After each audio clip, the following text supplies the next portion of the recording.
kung kayo ay may mga concern sa inyong lugar, kung mayroon kayong ipapaklear, picturean nyo lang at ipadala sa FMDA.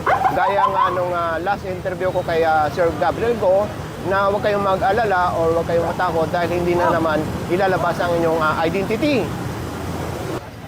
Nasa Balikatan Street tayo at sakop ng Las Piñas.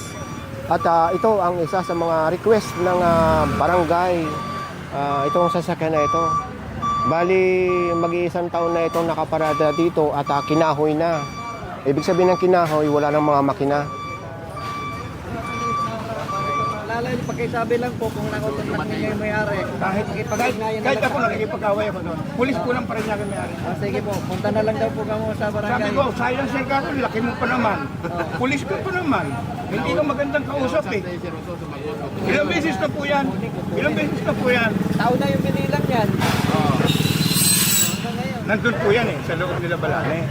Pero hindi po po umabot yan ng kalahating taon dito. Kasi doon, ano yan eh. Wala na po tayong magagawa. Opo. Hindi naman po akin yan. Gusto ko nga pong maalis yan.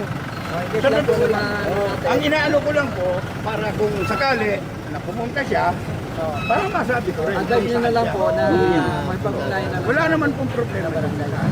Sabi ko, lagi ka akong pinupuntahan yan. Pagka may clearing ka ako, sinasabihin ako.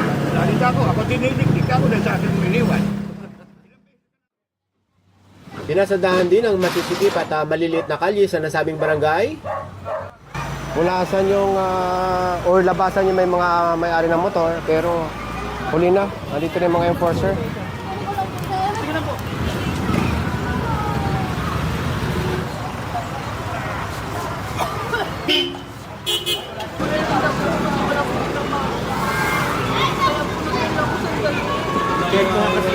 Umiyak na si ate.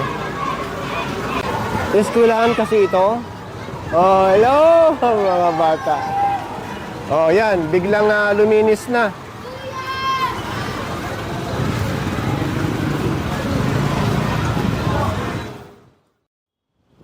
After ng Las Piñas ay pinasadahan din ng team itong lugar ng Peldera. Tabi lang ito ng Mayor Road at pinagpapatak ang mga nakapark mismo sa corner ng kalsada. Pati itong ilalim ng ramp papunta ng Airport Terminal 1 ay binatak ang isang taxi na ginawa na mismong parkingan itong ilalim ng naturang ramp. Pati itong kahabaan ng Airport Road. Dito lang ito sa tapat ng Cebu Pacific at binatak ang isang sasakyan na mismong nakapark sa no parking at hinarangan pa mismo itong pedestrian lane.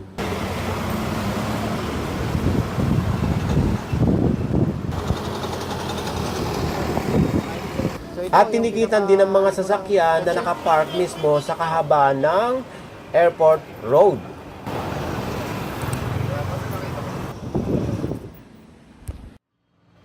At pagsapit ng hapon ay dumiretso naman ang team ng Special Operation Group ng MMDA sa siyudad ng Pasig upang linisin ang kahaba ng West Bank Road.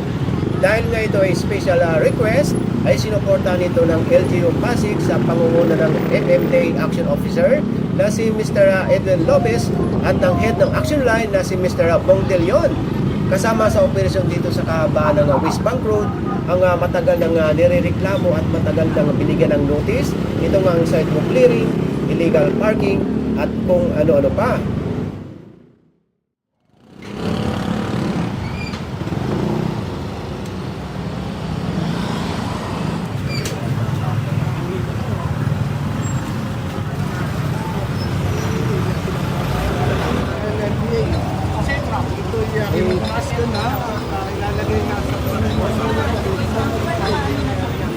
So ito mga kabayan at nakapatong na nga sa sidewalk at kinumpis kayong ibang mga cases ng mga soft drinks dito bilang warning dahil pagka hindi pa tinanggal itong mga case ng soft drinks na ito ay pagbalik kukumpis kayo na lahat ng LGU Pasig or ng MMDA.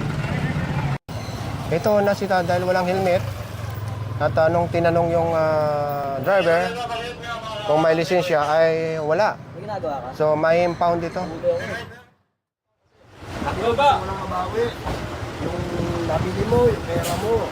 O siguro naman, nakabawi ka na, ibalik na natin sa pamahalaan. Ibigyan kita ng notice kay Alan ngayon. Pumunta ka sa akin sa opisina.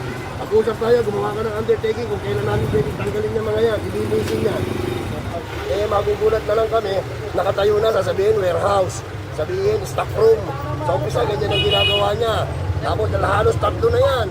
Gagawin niya, kunyari, lagay-lagay lang siya, clean areas yan, bukas pa ka tatayuan niya na ng struktura. Mabilis lang siya gumawa ng struktura. Okay, nalaman natin yan nung nakaraan taon pa. Bigyan ko lang siya ngayong Enero. At yan, sinisimulan na naman niya ngayon, maglalagay-lagay na ganyan. Tapos maglalagay na naman yan, may mga poste na, kung mapapansin mo. Tatanggalin natin yan.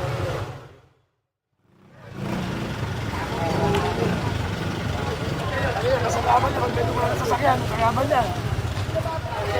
Hindi na ba, hayaan niyo na kami, huwag kang pakailan na. Hindi na kami rito, nakatayo ka lang dyan, gawa ka lang gawa dyan.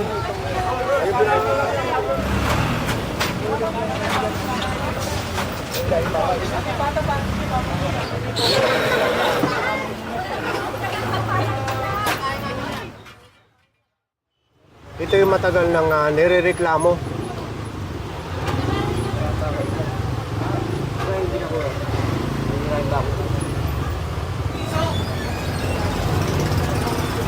Dahil sa umaga, hindi lang iilan jeep ang nakikita rito. Talagang marami. Yung iba, nasa sakop na itong kalsada. Kasama itong mga motorcycle na ito.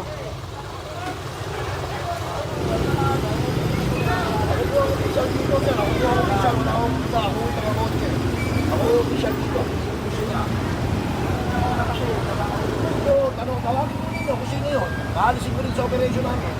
Kuya, doon na lang kayo. Ayun na, doon na kayo. Kamidyo nyo, nakita nyo ha, kinabit natin yan, wala sila dyan. Ayun, sumasakay sila. Lalaban tayo ng kasantuhan dyan, wala tayong problema. Mabalik ka lang tayo dito. Hindi dapat. Stop yan mo.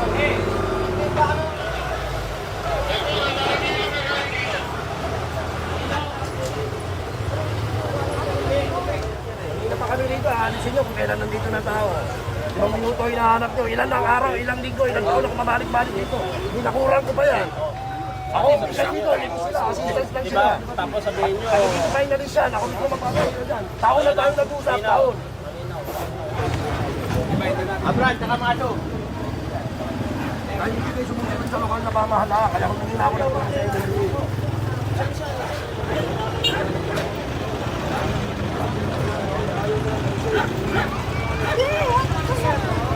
Binakurang ko na to. Po yung yero ko dun sa sityo, nagtuturoan ko sila.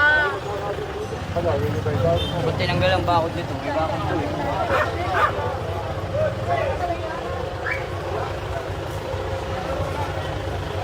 Sa opisina po tayo mag-usap na, huwag mo dito, ha? Kung kailangan mo ng tulong, kahit yung klase, kung wala na yung yero mo, bibigyan ko rin ng yero, ha? So ito yung tatanggalin. Ay, kayo dyan, mga bata, alis kayo dyan. Ano na nga pag-ayusin na tayo sige na yan, Deo?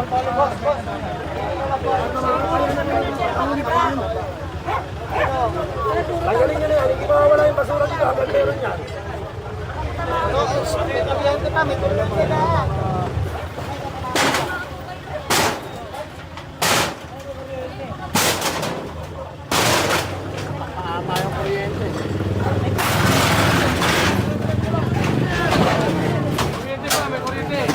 Kuryente po yan, light po yan. Hindi mo yan, baka kung may kuryente, pare. Meron na doon, baka may kuryente. Meron na doon,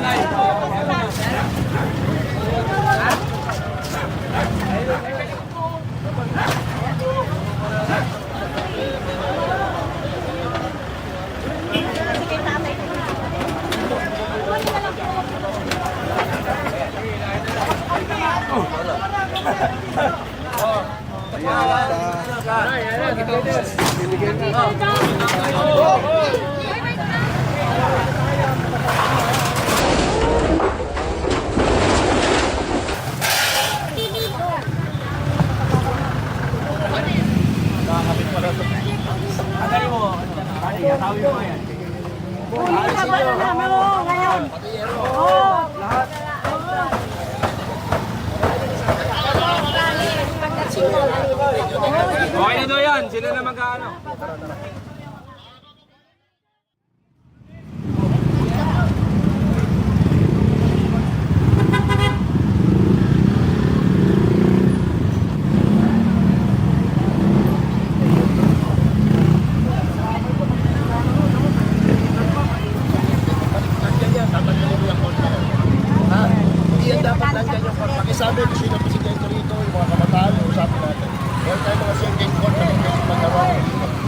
para hindi na yan mawala. Huli na nila. Pag kami nagtanggal na kasi kukuhain ko yan. Ha? Salamat nanay ha. Kayo po siya. Kasi pag may naglaro, napatakbo sa kalsada, po pwedeng na-aksidente. Ha? Pabigyan ko, pagkasabi ka pre, sa Sunday, pag hindi yung tinanggal. Kasi nakukuha magtatanggal. Kung makikita nyo, malawak ito eh. 3 court ang makikita natin dito na pinatatanggal nga ni Sir Bong De Leon. At bukod sa basketballan na nakikita ninyo, hanggang doon, yung court itong ginawa na talagang parkingan.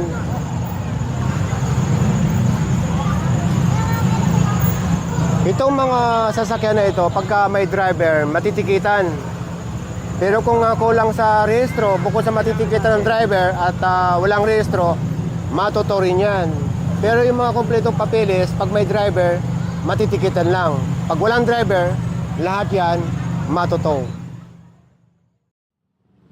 Nasa area pa rin tayo ng Pasig City at nasa kahabaan tayo ng ang haba nito na matitikitan yung mga ayan, yung mga naka-illegal parking. Yung mga walang driver, matuto. Hanggang dito sa kabila.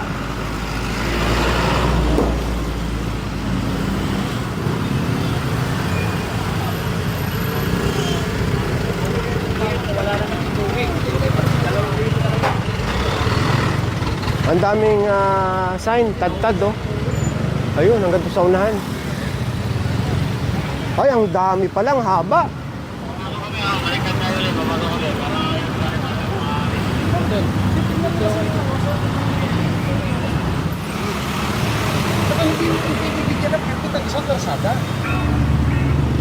Hindi dapat tinanggal na lang po natin itong mga no parking ito kung ito'y may permit.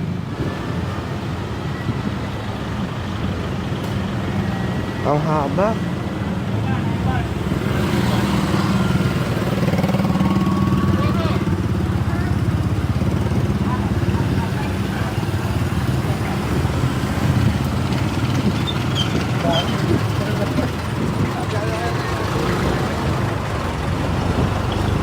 Ito ba yung papuntang simbahan?